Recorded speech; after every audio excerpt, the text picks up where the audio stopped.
Aleluia. Paz perfeita, graça e luz. O que mais podemos te pedir essa manhã, Senhor? Paz perfeita, paz que excede o entendimento. O entendimento pode ser pela angústia, pelo medo, pelo aperreio, pela ansiedade, pelo nervosismo, mas a paz que excede todo o entendimento e que vem de Ti, ó Príncipe da Paz, há de inundar as nossas vidas essa manhã. É isso que eu te peço, crendo, em nome de Jesus. Amém. Poder sentar, meus irmãos. Que alegria estar aqui com vocês, mais uma vez, mas dessa vez, pela primeira vez, como pastor da reconciliação. E eu orei muito pedindo a Deus uma palavra que fosse para hoje, mas mais ainda, uma palavra que fosse para esse novo ciclo, para esse novo tempo aqui na nossa igreja. Tenho orado muito pedindo que Deus nos ajude, junto com o bispo e com os outros pastores, a conduzir esse rebanho.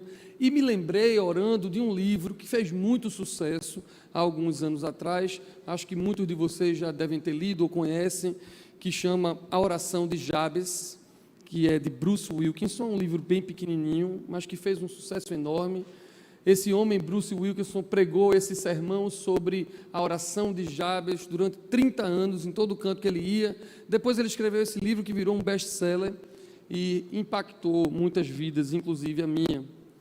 E eu pensei nessa mensagem porque tem a ver com a minha oração para a minha vida e tem a ver com a minha oração pela Catedral da Reconciliação.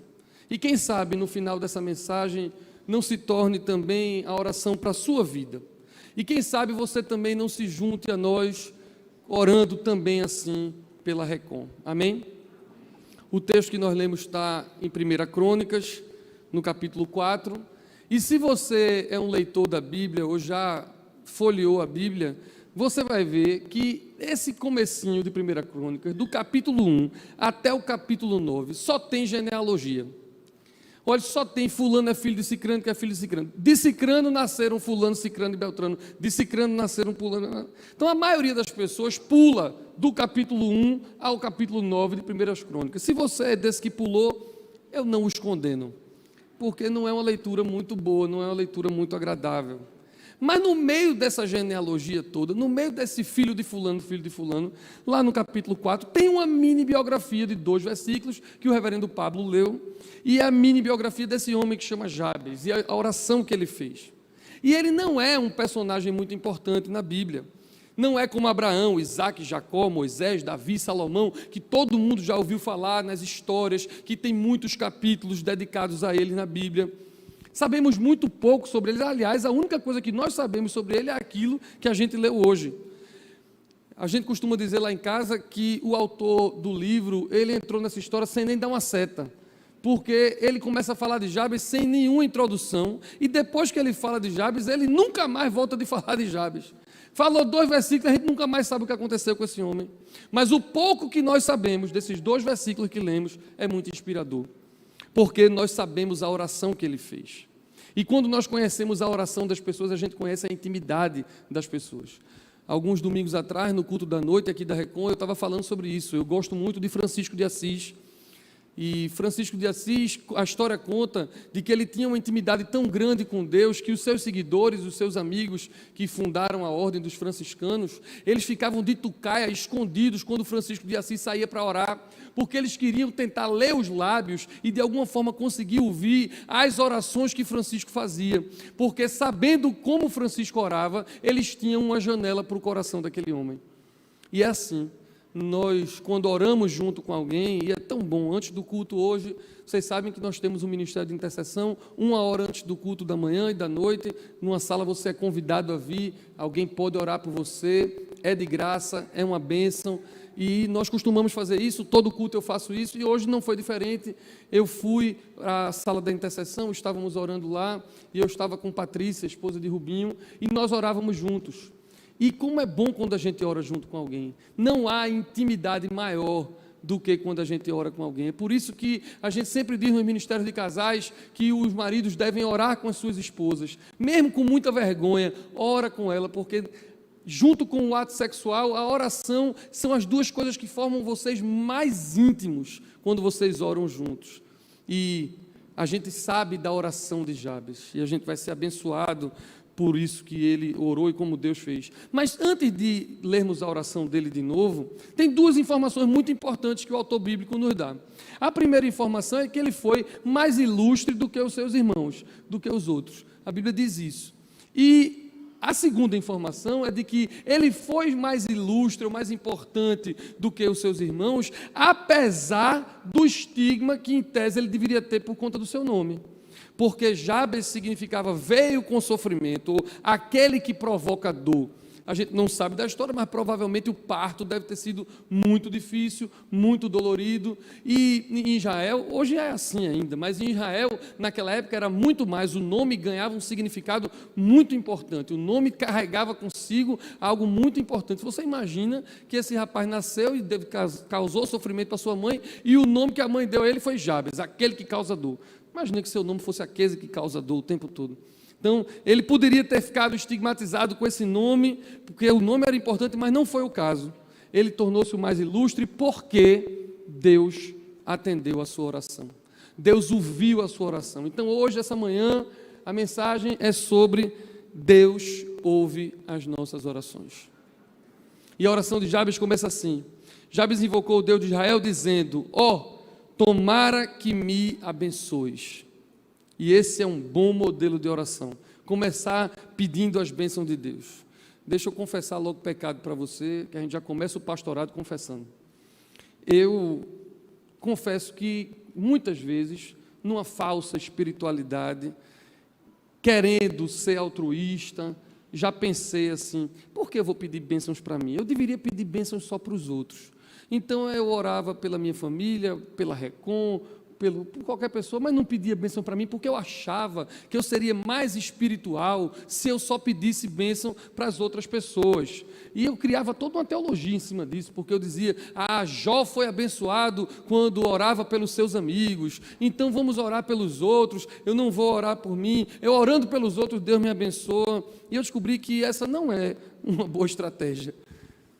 A Bíblia nos ensina a pedir a bênção de Deus. E Jabes disse: tomara que me abençoes. Eu só posso ajudar alguém, até orar por alguém, quando eu estou sendo ajudado. Eu dou o que eu tenho, eu abençoo quando eu sou abençoado. Eu amo você porque Jesus me amou primeiro.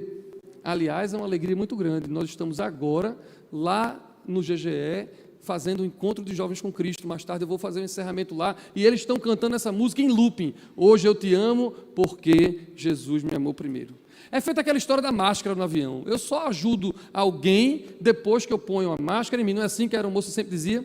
Não sei porque faz tanto tempo que eu não viajo com essa pandemia, mas era: você bota a máscara em você e depois você ajuda quem está do seu lado.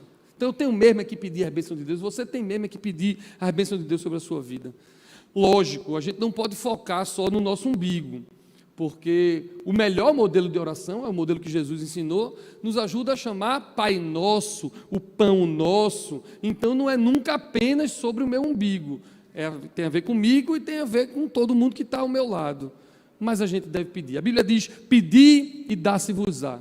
Nada tendes porque não pedis. É assim que a Bíblia diz. Então devemos orar e pedir a bênção de Deus. Mas aí eu fiquei pensando em 3 grupos de pessoas que não oram, que não têm o costume de pedir a bênção de Deus. Primeiro grupo de pessoas é aquele grupo que não ora porque realmente não crê que Deus ouve as orações. Tem gente que não acredita que Deus ouve as orações. E eu não estou falando de descrentes ou de ateus. Eu estou falando de gente na igreja que vem, mas que não ora porque no fundo não acredita que Deus vai ouvir as orações. Porque aprendeu sobre um Deus transcendente, um Deus, como diz aquela música que eu gosto muito e Carmen gosta de cantar: Deus está longe lá no céu sem se importar comigo. Algumas pessoas pensam que Deus é assim. Então como é que eu vou orar se Deus está tão longe? Mas a música diz que não, Ele está ao meu lado, Ele é transcendente, Ele é todo-poderoso, Ele é o Criador, mas Ele é também imanente, Ele habita com o contrito de coração, assim diz a palavra. E tem gente que tem essa dificuldade de conciliar a fé num rei tão grande, num todo-poderoso, e ao mesmo tempo num amigo fiel. E nesse grupo de pessoas que não acreditam que Deus ouve as orações, tem também aquelas pessoas que pensam assim: ele já sabe o meu pensamento, para que eu vou formular alguma oração? Para que eu vou pedir alguma coisa se antes que a palavra chegue na minha boca, ele já sabe o que tem? Mateus 6,8 diz assim, né? Porque o vosso Pai sabe o que vos é necessário antes de vós lhe pedirdes. Então as pessoas pegam esse versículo, ou o Salmo que diz, antes que a palavra seja formada na minha boca, tu já conheces, e as pessoas então dizem, eu não vou orar mais.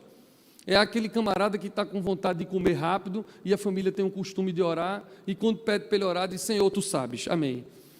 Porque se ele já sabe, para que eu vou orar pedindo a bênção sobre a comida, sobre as mãos que fizeram comida? Para que eu vou investir esse tempo se eu quero mesmo é comer aquele estrogonofe? Então, Senhor, tu sabes de todas as coisas. Mas isso pode até fazer sentido, porque de fato Deus sabe tudo que a gente vai falar antes que a gente fale. Mas isso não faz muito sentido para quem é pai ou mãe. Porque se você é pai ou mãe, você sabe que a gente não ensina nossos filhos dando tudo o que eles precisam antecipadamente, ou adivinhando tudo que a gente sabe que eles precisam, sem fazer com que eles peçam. Quando eu fui pai pela primeira vez, há 15 anos atrás, eu, como pai de primeira viagem, equivocadamente, eu não deixava meu filho pedir nada. Quando ele fazia, eu já sabia o que ele queria, já dava. Podia ser o peito, podia ser um balançado, qualquer coisa que ele fazia, eu já chegava. Minha mãe disse a mim, me chamou de lado e disse, sabe quando é que seu filho vai falar? Eu disse, quando? Ela, nunca. Nunca. Porque antes de ele querer formular qualquer coisa, você já dá tudo que ele pede. Eu nunca vi uma ansiedade dessa tão grande, ele vai falar nunca. E eu ouvi o conselho da minha mãe, não é um negócio que eu faço muito não, deveria fazer mais, mas eu parei de fazer isso e ele falou. Água, qualquer coisa que ele quisesse. Então nós temos que ensinar os nossos filhos a falar. A gente não pode dar tudo o que eles querem. Pedagogicamente é um equívoco. Imagina se Deus, ele antecipadamente responde todas as nossas orações, expressamente, ou provendo tudo que a gente quer, sem nos dar o privilégio de pedir, sem nos dar o privilégio de se relacionar com ele, como seria pedagogicamente equivocado também.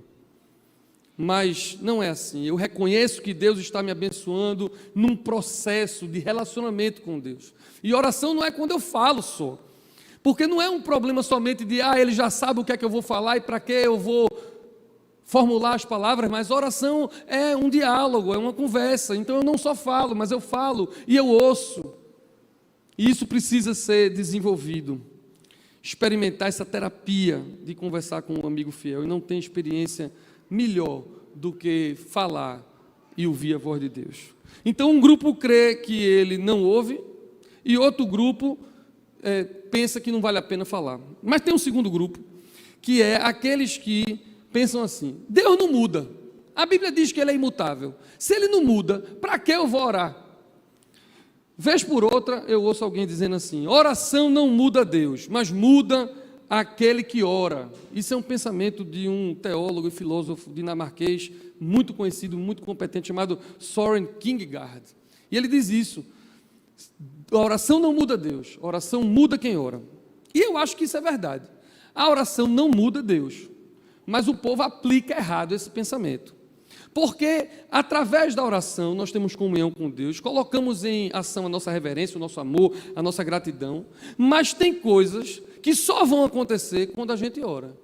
Veja, a oração não muda Deus, mas a oração muda as coisas. Deus é imutável, as coisas não são imutáveis. E Deus intervém no mundo quando a gente ora.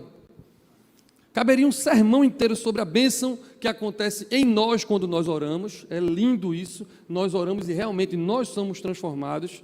Mas hoje não é isso. Hoje eu quero falar que o destino das coisas muda quando nós oramos.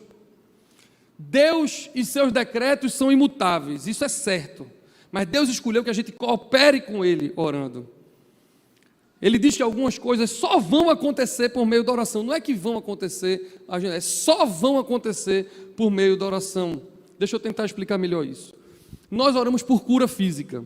E Deus concede a cura física. Mas nós não podemos dizer assim, Deus teria curado tal pessoa, cicrano, se a gente tivesse orado ou não, porque Ele não muda e aquilo ali não teve interferência, Ele teria feito de todo jeito. A gente não pode dizer isso. Porque a Bíblia diz, na carta de Tiago, capítulo 5, Ele orienta o povo a orar. Está doente? Chama o presbítero, orai, e as pessoas serão curadas, confessai-vos uns aos outros e serão curados. Então é a Bíblia que me ensina a orar por cura. Claro que Deus pode fazer orando ou não, mas Ele diz que eu devo orar e há coisas que vão acontecer quando nós orarmos. Amém? Deixa eu abrir um parêntese aqui. Segura o pensamento, a gente só está até aqui, eu vou mudar de assunto, mas depois eu volto. Quantos aqui estão precisando de uma cura física hoje? Levanta a mão. Fica com a mão levantada. Nós vamos orar agora por cura física. Senhor, nós estamos aqui e nós cremos no Teu poder. Se não crêssemos, não estaríamos aqui. Aqui é a Tua casa, Senhor. Aqui Tu ordena bênção e vida para sempre. E esses irmãos que estão com a mão levantada, eu não sei quais são os problemas, não sei quais são as dores, não sei quais são as doenças, mas eu sei que não tem doença nem dor que seja acima do Teu nome. O Teu nome está acima de todo nome. Então agora, em nome de Jesus, nós oramos por cura, Senhor. Uma bênção de saúde na vida de cada irmão e de cada irmã que está com a mão levantada agora. Tira a dor, tira a doença, apressa essa cura. Faz isso, Senhor, para a glória do Teu nome. É assim que oramos. Amém e amém. Tendo fechado esse parêntese importante, nós não podemos não orar pela salvação das pessoas, acreditando que isso não tem efeito. Se Deus não muda, Deus vai salvar quem Ele quer e não vai salvar outras pessoas. Não, a Bíblia nos orienta a orar pela salvação das pessoas. Deus nos orienta a orar por tudo. E muitas coisas vão vir à existência a partir da resposta de Deus às nossas orações. Vocês conhecem ainda em Crônicas, mas na segunda Crônicas, um texto clássico no capítulo 7 que diz: se o meu povo, que se chama pelo meu nome, se humilhar, orar e me buscar e se converter dos seus maus caminhos, então eu ouvirei dos céus, perdoarei os seus pecados e sararei a sua terra. Se o meu povo orar, eu ouvirei dos céus. Isso é um princípio bíblico. Por isso é que eu me preocupo tanto de explicar isso. A oração não muda Deus, mas interfere na nossa rotina. Amém? Eu creio nisso até o tutano. Eu me fio nisso. Se não fosse para acreditar que a oração do justo cura o enfermo, se eu não acreditasse que a intercessão dos santos faz a diferença na provisão e na proteção, meus irmãos tinham absoluta segurança que eu não estaria aqui onde eu estou hoje. É por isso que eu tenho um grupo que intercede por mim o tempo todo, e tem gente aqui agora nesse culto que está orando por mim. É por isso que antes de todos os cultos eu vou na sala de intercessão orar. É por isso que eu quis que o primeiro sermão aqui na Recon fosse um sermão sobre oração, porque se nós não cremos, isso aqui não será uma casa de oração, e se isso aqui não for uma casa de oração, nós não temos razão de existir. Aqui é uma casa de oração. Amém? E o último grupo é aquele que crê até que Deus ouve, crê até que Deus poderia intervir, mas tem vergonha de pedir. Tem vergonha de pedir. Esse é o povo da barganha, esse é o povo que não entendeu a graça, e diz assim: pai, do jeito que eu estou vivendo, com o meu comportamento, com as minhas decisões, eu não tenho coragem, eu não tenho cara de pau para pedir nada a Deus, porque eu sei o mala sem alça que eu sou, e Deus não vai se solidarizar comigo, Deus não vai me dar aquilo que eu estou pedindo. E essas pessoas ainda não conhecem a Deus do jeito que é para conhecer. E essas pessoas provavelmente também não são pai e mãe, porque eu vou dizer um negócio a você: eu tenho filhos desobedientes, como eu fui um filho desobediente, e às vezes ainda sou. Imagino que valha para todos vocês. E é claro que eu quero discipliná-los, eu quero que eles melhorem, eu quero uma vida melhor para eles, mas a quantidade de bênçãos que eu dou não depende disso, porque eu abençoo meus filhos porque eu os amo. E eles não dependem de performance ou de santidade para eu os amar e querer abençoá-los. Deus quer abençoar você. Deus quer cuidar de você. O meu filho do meio é uma mala sem alça. Quem vai para o cursilho sabe que eu falo dele. Ele está ali. Levanta a mão, Caio Rocha. É a coisa mais linda do mundo. Eu e ele estamos com o coração na mão, porque quando eu sair daqui, a gente vai para um jogo de futebol, é a final do campeonato que ele vai jogar hoje de tarde. Então tá, eu estou mais nervoso do que ele, sem dúvida. E ele é difícil, vamos fazer uma palavra bonitinha, ele é difícil de obedecer. Não é que ele seja desobediente, ele é lento na obediência. Mas isso não tira de mim nem 1% da vontade que eu tenho de dar coisas boas para ele. E de abençoá-lo com amor, com tempo, e com tudo que eu puder.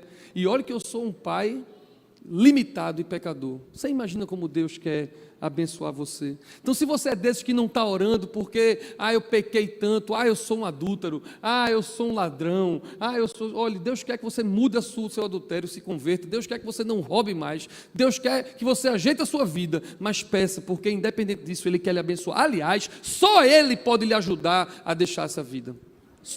Só Ele pode fazer isso. Amém? Mas Jabes não só pediu, tomara que me abençoes, a oração dele continua. E ele diz assim: me alargues as fronteiras. Ele pediu que Deus alargasse as suas fronteiras. Ele não se acomodou, ele queria crescer, ele queria se desenvolver, aumentar a sua influência. E eu quero lhe perguntar devocionalmente hoje, para você, o que significa Deus alargar as suas fronteiras? Pensa um pouquinho na sua vida agora. Deus alargar as suas fronteiras não tem necessariamente a ver apenas com os seus negócios, a sua empresa, o seu emprego ou uma promoção. Deus alargar as suas fronteiras pode ter alguma coisa na sua família, no seu casamento, nos seus filhos. Deus alargar as suas fronteiras pode ter a ver com o seu ministério. Mas eu queria que você hoje fizesse essa oração: Deus, alarga as minhas fronteiras, alarga a minha influência, como Ele fez. E nós queremos que você ore assim na sua vida. Eu estou orando assim na minha vida, mas agora juntos, a gente que está aqui, quem está ouvindo pela internet, nós vamos fazer essa oração pensando na nossa comunidade da Catedral da Reconciliação. Nós vamos orar pedindo que Deus alargue as nossas fronteiras. Depois do culto não, ainda no culto, mas antes da bênção final, eu vou apresentar para vocês um sonho. Nós temos um sonho de reformar essa igreja. E eu estou dizendo assim: Deus, alarga as nossas fronteiras. E você vai dizer isso comigo, amém? Nós queremos essa igreja com mais impacto nas famílias, mais impacto nesse bairro. Essa é a nossa visão, essa é a nossa oração. E Jabes, antes de terminar a sua oração, ainda disse assim: que seja comigo a tua mão e me preserves do mal, de modo que não me sobrevenha a aflição. Ou seja, livra-me do mal e do sofrimento. E quando eu li isso, imediatamente eu pensei que uma coisa era contrária da outra nessa oração dele. Essa oração dele foi meio doida, porque uma hora ele diz: alarga as minhas fronteiras, e depois ele diz assim: me preserve do mal. Amigo, quanto mais fronteira você tem, mais confusão vai vir, viu? Quanto mais fronteira você abre, mais exército você precisa para se defender. Quem joga o O sabe o que eu estou falando. Se eu tenho mais fronteira, eu preciso de mais defesa. Se eu tenho mais crescimento, eu vou sofrer mais ataque. Se eu e você e essa igreja queremos ter mais impacto, nós precisamos de mais proteção. Então não é um erro dele ter dito isso. O que ele estava dizendo é: eu não vou deixar de crescer com medo do ataque. Eu não vou deixar de crescer com medo da opressão. Eu não vou deixar de crescer com medo da aflição que eu posso ter.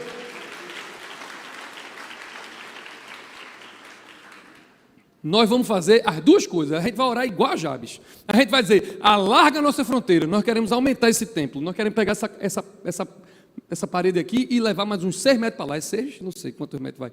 É 2 metros para lá. Eu sou exagerado, mas minha arquiteta está aqui e diz que é 2.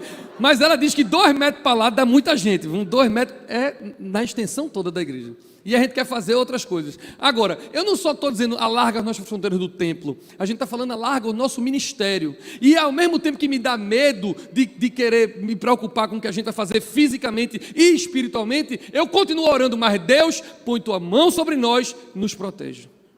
É assim que a gente está orando. Amém. Deus atendeu a oração de Jabes em tudo. E Deus lhe concedeu o que tinha pedido. E eu decidi que vou pedir. E vou confiar. E eu quero que você peça a Deus também. e confie em Deus. Eu não quero ser um cristão, e nós não queremos ser uma igreja que não ora, que não pede, que não clama. Nós queremos ser conhecidos como uma igreja que clama. Nós queremos ser conhecidos por uma igreja que ora, uma verdadeira casa de oração. E eu vou terminar agora essa mensagem contando uma história. Uma história de uma pobre mulher que morava numa casa humilde com a sua netinha, e essa netinha estava muito doente. E ela deixou essa netinha trancada em casa porque ela não tinha como levá-la, e fechou tudo e foi procurar um hospital longe. Ela não tinha como levar a neta para o hospital, e ela foi na esperança de trazer um médico para sua casa. Ninguém podia ir lá, e ela, desesperada, foi, passou numa igreja, viu que tinha umas senhoras orando ali, e foi no hospital. Ninguém podia, disse: não, você tem que trazer ela aqui, mas eu não tenho dinheiro para transportar, nem tenho força para carregar. E os médicos diziam: mas eu não posso ir lá. E ela foi voltando e entrou naquela igreja, e era um círculo de oração como nós temos aqui na Recon, e tinham algumas senhoras orando, e por vez, cada uma orava de uma vez. Ela ficou ouvindo as orações que eram feitas naquele círculo de oração, e chegou uma hora que era a vez dela, e ela orou assim: olá Deus, sou eu, a Maria. Olha, a minha neta está muito doente, e eu gostaria que o Senhor fosse lá curá-la. Por favor, Deus, anote aí o endereço. Aí aquelas senhoras que estavam no círculo de oração estranharam, não estavam acostumadas com esse tipo de oração. Mas ela continuou: é muito fácil, é só o Senhor seguir o caminho das pedras. Quando passar o rio com a ponte, o Senhor entra na segunda entradinha, na estrada de barro, passa a venda. A minha casa é o último barraco daquela rua. E as senhoras do grupo de oração estavam se esforçando para não rir da cara daquela senhora. E ela continuou: olha Deus, a porta está trancada, mas a chave fica embaixo do tapete vermelho na entrada. Por favor, cure a minha netinha. Obrigado. E quando todas aquelas senhoras achavam que ela já tinha terminado a oração, ela emendou: ah, Senhor, por favor, não se esqueça de colocar a chave de novo debaixo do tapete vermelho, senão eu não entro em casa. Muito obrigado de novo. E depois a dona Maria foi embora, as demais senhoras soltaram um riso, ficaram comentando como é triste descobrir que as pessoas não sabem orar. Mas dona Maria foi para casa, e chegando em casa, não pôde se conter de tanta alegria ao ver a menina sentada no chão, brincando com as suas bonecas. E ela disse: menina, você já está de pé? E a menina, olhando carinhosamente para a avó, disse: um médico esteve aqui, vovó, deu um beijo na minha testa e disse que eu ia ficar boa. E eu fiquei boa. E ele era tão lindo, vó, a sua roupa era branca que parecia que brilhava. E ele mandou dizer à senhora que foi fácil achar a casa, e que ele ia deixar a chave debaixo do tapete vermelho, do jeitinho que a senhora pediu. Porque o Senhor ouve as orações.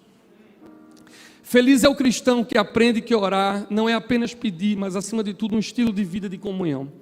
Feliz é o cristão que aprende que a oração faz tremer o inferno, muda as coisas aqui na terra. Feliz é o cristão que aprende que a oração é arma de guerra contra os nossos impulsos de ódio, de separação, de ganância e de egoísmo. Feliz é o cristão que aprende que a oração produz comunhão, porque quando invocamos a Deus de Pai Nosso, destruímos todo e qualquer preconceito e divisão. Feliz é o cristão que aprende que a oração é o que nos capacita para cumprir a missão. Feliz é o cristão que aprende que a oração fortalece no momento de sofrimento, traz consolo e paz no momento de angústia, segurança no momento de dúvida e alegria no momento de dor. Feliz é o cristão que aprende que a oração cura as feridas, restaura a vida, refaz os sonhos perdidos, traz esperança, e quando não muda as circunstâncias, altera as nossas intenções. Feliz é o cristão que ora. Amém e amém. Deus nos abençoe.